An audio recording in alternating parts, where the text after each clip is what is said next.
Are you a business owner or entrepreneur who's had great success in the business world, and now you want to launch a speaking career to share your message with the world? If that's you, then listen up. 25-year speaking industry veteran Brett Ridgway has released his latest special report, 3 key things entrepreneurs must master to build a profitable speaking business. To pick up your copy, go to brettridgway.com/freebie. Welcome to the Spotlight on Speaking show with Brett Ridgway, where you'll learn the keys to building a profitable speaking business from speaking industry pros. Each week, we interview a great guest who will share his or her speaking journey, identify what their keys to success have been, and highlight some critical mistakes they've made along the way that you'll want to avoid. Be sure to visit our website at spotlightonspeaking.com. And while you're there, subscribe to us via your favorite network. Now, sit back, tune in, and get ready to meet this week's guest. Hello again, everyone, and welcome to another episode of the Spotlight on Speaking show with Brett Ridgway. I am your host, and I'm excited to welcome as my guest today, Lynette Hoy. Now, let me tell you a little bit about Lynette. For nearly 30 years, publicity strategist Lynette Hoy has practiced public relations in different capacities, including founding her firm Firetalker PR 12 years ago. The fire chief first worked in corporate America for companies including the National Institutes of Health, the famous TUMS brand, and Warner Brothers to put their products, services, and events on the map. Now Lynette helps speakers, authors, entrepreneurs, and other small businesses get seen and be heard. Helps them learn how to rise above the competition and increase their profitability by becoming the local or international go-to expert the media wants to interview. Her clients have been featured in Forbes and Entrepreneur magazine, been seen on PBS, NPR, CNN, MSNBC, on multiple podcasts, and many more. Welcome, Lynette Hoy, to the Spotlight on Speaking show. Thank you, Brett. I'm excited to be here. I've been looking forward to it. Well, I'm excited to have you as a guest, Lynette, because one of the things we certainly have not talked about a whole lot on this particular show is publicity and PR, how important it is for speakers.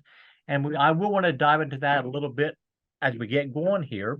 But first, I want to learn a little bit more about you and your speaking journey. So how, you did corporate PR for a long time. When you first founded your own firm, was that your first foray into the whole speaking arena when you were doing it for yourself, or were you doing it previous to that? And why did you decide you needed to get into it? Well, previously, I was very involved with speaking as well in the corporate arena and senior and director positions. I was always presenting my CEOs, and that required a lot of planning and being able to truly make them shine through me, as well as a lot of training and a lot of speaking for local chambers and Rotary clubs. All of that was really required of me in representing the firms I worked for, and to help people move forward, and in terms of getting to know who we were or our products. Lots of presentations, like when I worked with Warner Brothers, we were partnering with them on different gaming platforms, and I had to be able to really show up and sell our products to 100 people in the room. And it was really exciting. I've just always loved public speaking.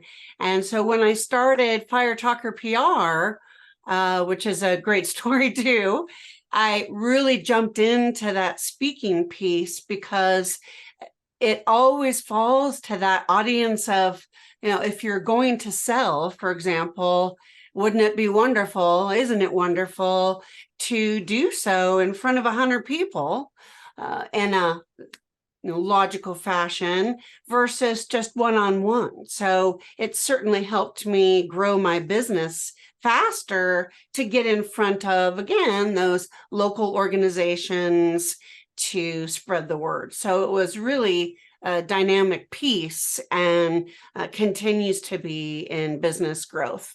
All right, so now you've teased us, Lynette, and you talked about your Firetalker PR story. So now you must tell the story. Well, I was living in Hawaii for 5 years, and I had a little consulting firm there as well. And I came back to the mainland, as they call it, in 2007, smack in the Great Recession. And I had a wonderful job with a travel organization as a PR director. 2 weeks later, they went out of business. So I was really bummed out about that. And I decided, okay, I'm going to do contract work until I find that next wonderful corporate position. Well, I was at a client's event that we had worked hard to showcase and grow. And I was a part of it, the whole weekend as well. I worked that with her. And at the end of that weekend, after getting to know so many amazing women, I kept being told, Lynette, you need to just start your own business. And I had also invited one of my mentors who said the same thing. So I really took that as a sign. I felt it in my heart. And when everybody was going around the room asking for takeaways, that was mine. I said, okay, everybody, I'm doing it. I'm starting my own business. And they were all clapping for me, and it was a really exciting time. And it was interesting because what I tell people today about getting visible online, one of those big first steps, which is really important and includes a lot of different elements, I experienced that up and down that I talk about. And because my business at the time was based on referrals, I was flying. And then after a year or so, it slowed down a bit. And I thought, okay, I need to practice what I'm preaching. So it was really exciting to see those elements come together and to see my business begin to flourish. And it really helped me in terms of being able to talk to others, speakers, authors, and other small business people to really help lift them as I climbed. So obviously you've done a lot of what I would call business building speaking, where you're speaking on behalf of your firm, hoping that eventually they'll have a need for what you offer, and you'll be the recognized expert because you're the one that came out and spoke to their group or whatever. I know you've also sold at live events, sold from the platform type speaking. Have you done any keynote speaking in your speaking career? And of those three types of speaking, keynote, platform selling, and business building, which is your preferred model? My preferred model, well, first, I have done keynote speaking. My sweet spot is in training and working with others to bring their careers where they wish to be. I did more keynote speaking, of course, before COVID, and I zoned in on the things that it takes to be a leader today. And I based it upon primary research that I did. I interviewed over 200 CEOs between mid 2019 and then all of a sudden here comes 2020. And I learned a lot about leadership in terms of what we're not doing that we should be doing in retaining clients. And all of that became not only retaining clients, but retaining employees. And all of that really came to the forefront with COVID. So the big word that I kept hearing throughout my primary research was trust. There was not trust between those leaders and their employees working from home. Well, this element of trust had been out there long before COVID, and it just spiked. So I came up with a platform called PR with Heart, which is an acronym, and I won't go into all of that, but that became a really nice platform for me in really helping others. Because at the end of the day, between the different platforms that you mentioned, where I can come together and really help other people grow, whether it's personally or professionally, and that lands for me in that sweet spot of training, in a environment where I can really help people get to the nuts and bolts of what's going to help them grow.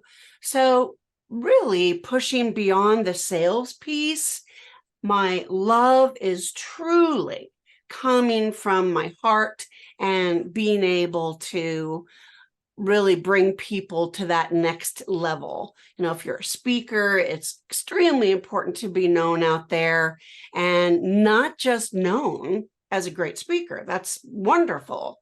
But when you have interviews behind you and you're building credibility on steroids through being interviewed by the media and other things involved in that process, it's life-changing. And when I get to see people go through that with my help, I can't tell you the joy it brings me. So you're one of several guests recently, Lynette, who has mentioned that they view themselves, in a sense, more as a trainer than as a speaker, although they do speaking. So in your opinion, what makes for a good trainer and a successful training experience for the students?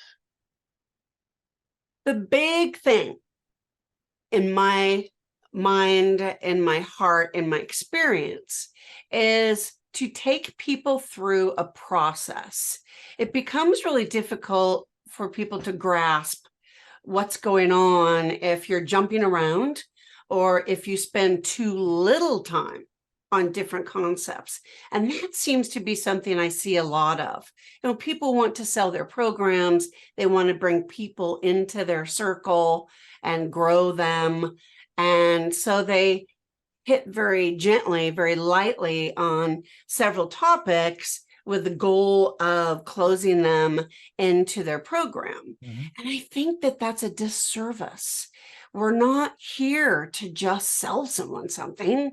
I mean, that's great if it happens at the end of the day, but it's so deeply important to remember that you're a person first, and the people that you're training are people first, and meeting them where they are, connecting with them, and truly teaching them in the moment what they can be doing to move themselves forward gives them a great feeling of trust with you, but also they begin to trust themselves, because within that training format, if you are literally having people do things in that moment, it lifts them up. And that's really what people are looking for in training, not only to be able to put certain things to work for themselves and increase in visibility in a myriad of ways, but to feel good about themselves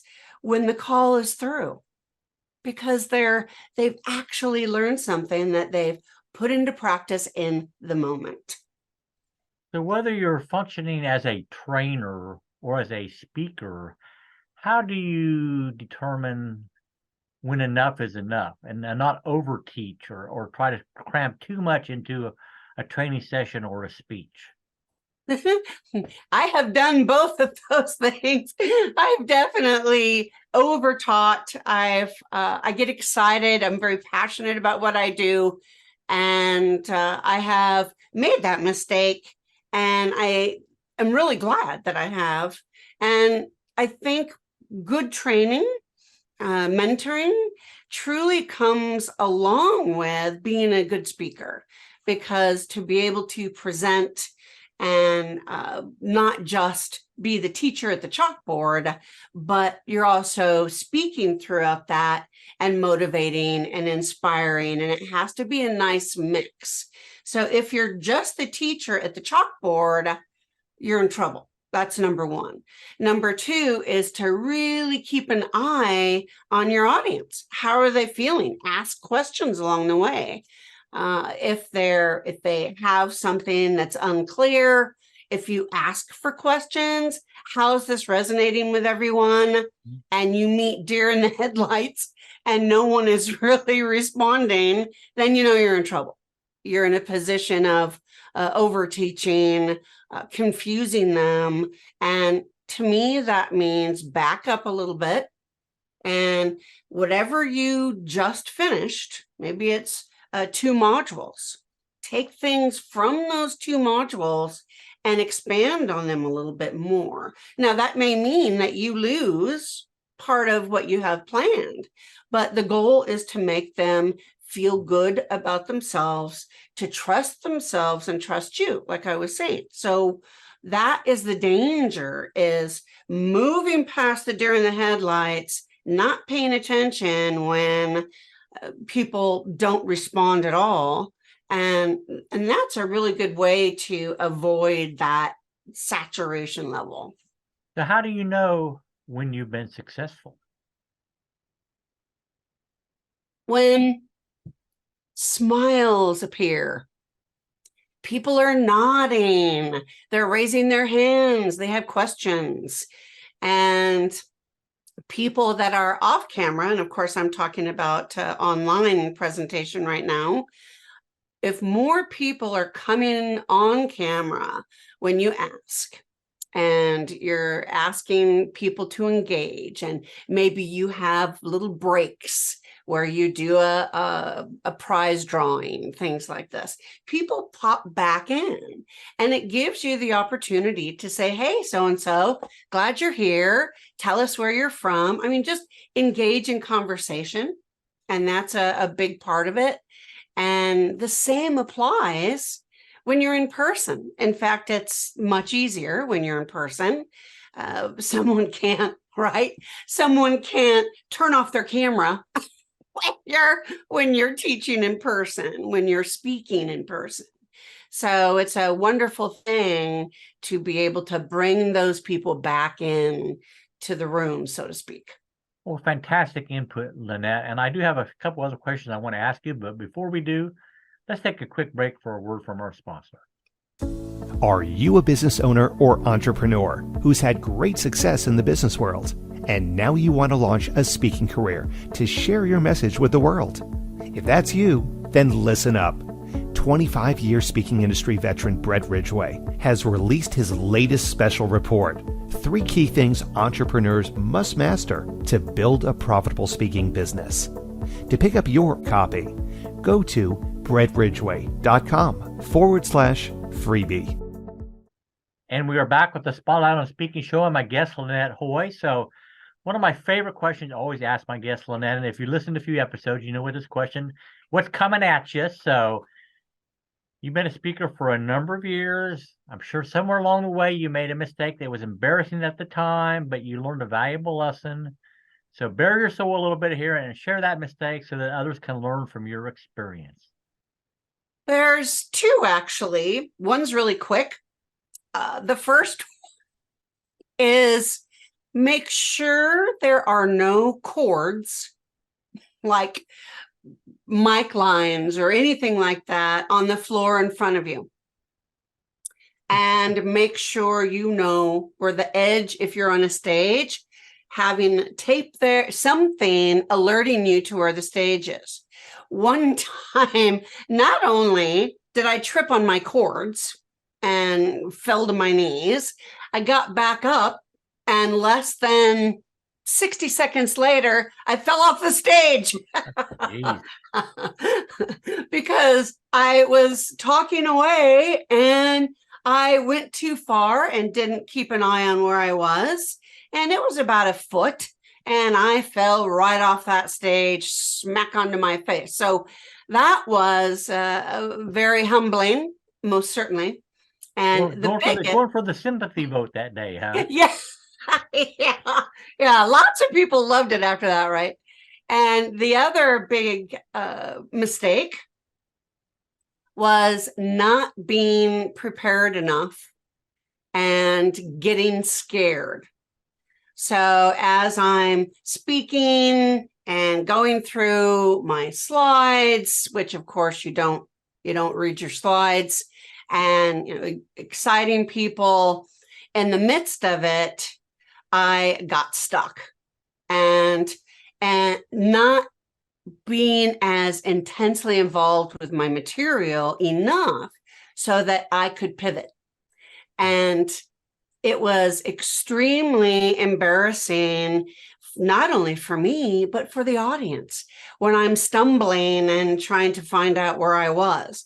And you instantly lose trust, especially if you're an established speaker in terms of a particular group, like let's say for the Rotary or your local chamber or whatever it is, where you have, spoken several times. There's a little forgiveness there because they've seen you do your thing. But regardless, not being able to shift, it's like acting. If you miss your lines, you can't stumble and starve to try to figure out where you're going. But if you know your material enough, then that doesn't happen. You can pivot easily and bring yourself back around. So that's something that I really learned the hard way, and assuming that I knew everything that I was going to speak on. I had it all laid out, all of it. Now, had I have been more prepared, more settled by not, I didn't take that time for myself to close my eyes and center myself either. So coming on to the stage, I also lost a little bit of the audience right away because I didn't take the time to connect, because I wasn't fully there either. So that's sort of a long answer, but they all fit together. All right, so continuing in the vein of mistakes, let's dive into your sweet spot a little bit more, obviously publicity and PR, and talk about maybe 3 of the biggest mistakes you see speakers make in terms of doing their PR or their publicity. Number 1, most definitely, is when there is a speaking engagement that's been scheduled and they know 6 months, a year ahead of time, to not announce that you're speaking at this particular engagement, whether you're doing a breakout or a keynote, etc., and not telling the world about it is crushing, especially when you're going to have a wonderful audience in attendance. It's at a conference, and the people holding the conference have already started promoting. So if you aren't using the artwork given to you, if you're not putting together your own sound bites and putting it out there, then you're really losing so much in terms of growing know, like, and trust and boosting your credibility. And the other piece is the visibility component. If speakers do not have a good presence online, that can also really work against them. And what I mean is something as simple as having your LinkedIn profile up to date, having a great profile picture that's across platforms. And this may seem very simple and elementary to a lot of people, but I'm really stunned at how many really wonderful speakers don't have the consistency within their social platforms and the professionalism that they deeply need. If they're getting ready to speak, for example, on a professional level, months out, I would be doing it every 4 to 6 weeks. I'd be doing a live video talking about the event, what I'll be talking about, why it's important, why they should care, short, 30, 45 seconds, and doing that on a consistent basis. Even sharing little sound bites about what you're going to share. Showcase your excitement. Sure, and you also be a hero in the eyes of the event promoter if you're helping them get people into their event. So yeah, it's really, really important. And when I call it too big for your britches, when speakers come to the table and they feel that, especially if they're not being paid, which I understand, but it's just the way the world rolls, they feel that they shouldn't have to do any promotion, and that's absolutely wrong. And the only person they're really hurting at the end of the day is themselves. So, Lynette, I want to give you a couple minutes now to tell people a little bit more about what it is specifically that you do and how they can get involved in your world if they would like to. Well, my sweet spot, what I absolutely love to do more than anything else is work with people one-on-one or in groups to help them truly leverage this amazing thing called the internet to rise themselves, to lift themselves up so that when people search for them, that they're all over the the top of the the above the fold, as they say, and that there are several different places that they can be seen and heard. So I love to go through and teach people all the things that are necessary to truly showcase yourself. And this is as simple as business listings, which people don't realize how much being on several different business listings truly brings you to the top of the page over time. And the other thing is writing, how important it is to write and showcase yourself, build your credibility. The whole thing is when you set that stage that takes a little while to happen, it's so important to be committed to it, because once you're there and you're doing more outreach and the media, let's say you've pitched a press release, I teach about that as well, and how to do it and when to do it. And the media comes looking for you because they like your story and they will research you. This is a part of growing that visibility piece. And they can't find you. Next, because they don't have time, whether they like your story or not, they don't have time to dig you up. So it's so deeply important to consistently be playing with your platforms, feeding your Google business page, constantly planting those seeds and growing. So my events, many of which I do online, all involve teaching primarily right now. That's really my sweet spot, because I get the luxury, the gift of watching my clients truly rise above their competition, because they're showing up in a way that others aren't, in a way that people are not willing to do. I've got a great business going. I truly want to move forward, and I'm doing great with that. My business is, to me, that is a mindset that is eventually going to turn into poison, because those dips that we go through on a business run by referrals alone are quite deep.